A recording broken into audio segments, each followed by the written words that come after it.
বিসমিল্লাহির রহমানির রহিম।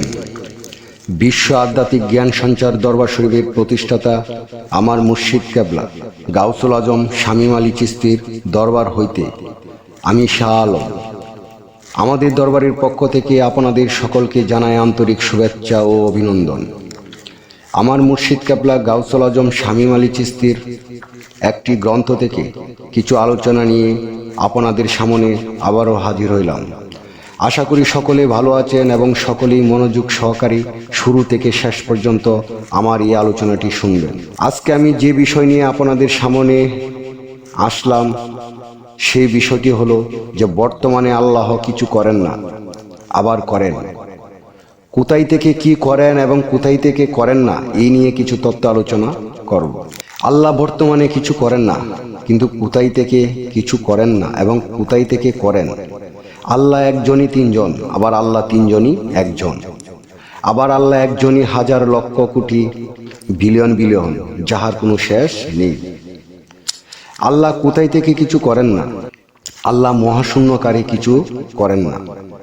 সেতাই কোন রূপে আছেন তিনি, সেতাই আদম রূপেই আছেন তিনি। সেই শূন্য থেকে আল্লাহ বিশ্বজগতের বাহির ভিতর তাকাইয়া আছেন, পালাবার কোনো স্থান নেই। সর্ব জায়গা থেকেই সকলকেই দেখছেন মহাশূন্যে বসিয়া। আল্লাহ কোথায় থেকে কি করেন? আল্লাহ পাওয়ার নামের লক্ষ কোটি বিলিয়ন বিলিয়ন রুহু নামের পাওয়ার সৃষ্টি করিয়াছেন এবং আল্লাহ একজনই তিনজন হইয়া আল্লাহ নবী আদম হইলেন।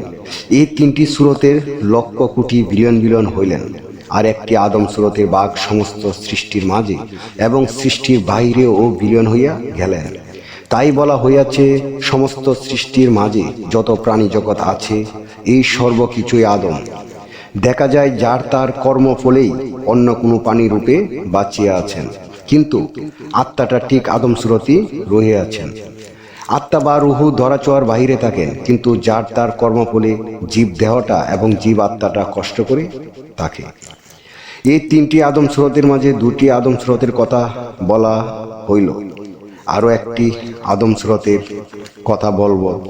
সেই আদম স্রোতটির লক্ষ্য আত্মা বা রুহের পাওয়ার পাইয়া এই পৃথিবীতে একজন প্রতিনিধি সৃষ্টি হন, সেটি হলো নবী, রাসূল, পয়গম্বর এবং বেলায়েতের যুগে ওলিয়া উলিয়া এবং কামেল মুর্শিদ।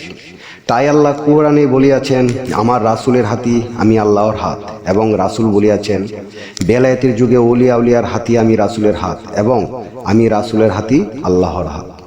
কেননা বলা হইয়াছে আল্লাহ নবী আদম তিনজনে মিলিয়া হয় এক ধম।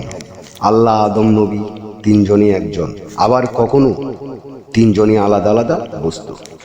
তাই আমি বলতে চাই একই রূপে একজন তিনজন হইয়া এবং এই একজন তিনজন হইয়া লক্ষ কোটি বিলিয়ন বিলিয়ন হইয়াছে।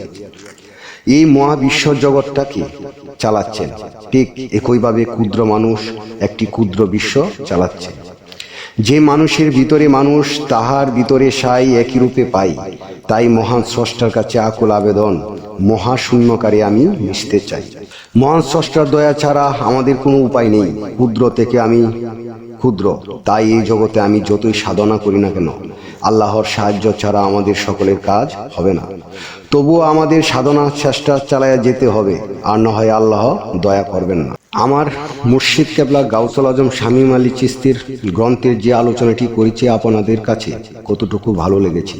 যদি আপনাদের কাছে ভালো লেগে থাকে তাহলে আমাদের এই চ্যানেলটি সাবস্ক্রাইব করে দিবেন, এবং সামনে আপনারা কী ধরনের আলোচনা চান আমাদেরকে কমেন্টে জানাবেন। আমরা চেষ্টা করব আপনাদের পছন্দ মতো আলোচনা নিয়ে আসতে। আমার এই আলোচনাটি করতে যাওয়া কথা ভাষা চন্দে অনেক ভুল ত্রুটি হয়েছে, সকলে আমাকে ক্ষমা ও সুন্দর দৃষ্টিতে দেখবেন। সকলেই আমার জন্য দোয়া করবেন, আমি যেন আমার মুর্শিদ কেবলা গাউসুল আজম শামীম আলী চিশতির সকল গ্রন্থের আলোচনাগুলি আপনাদের সামনে নিয়ে আসতে পারি।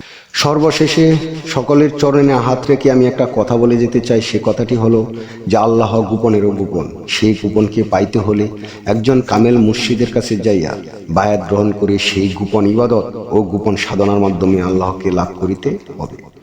সকলেই ভালো থাকবেন, সুস্থ থাকবেন। আল্লাহ হাফেজ।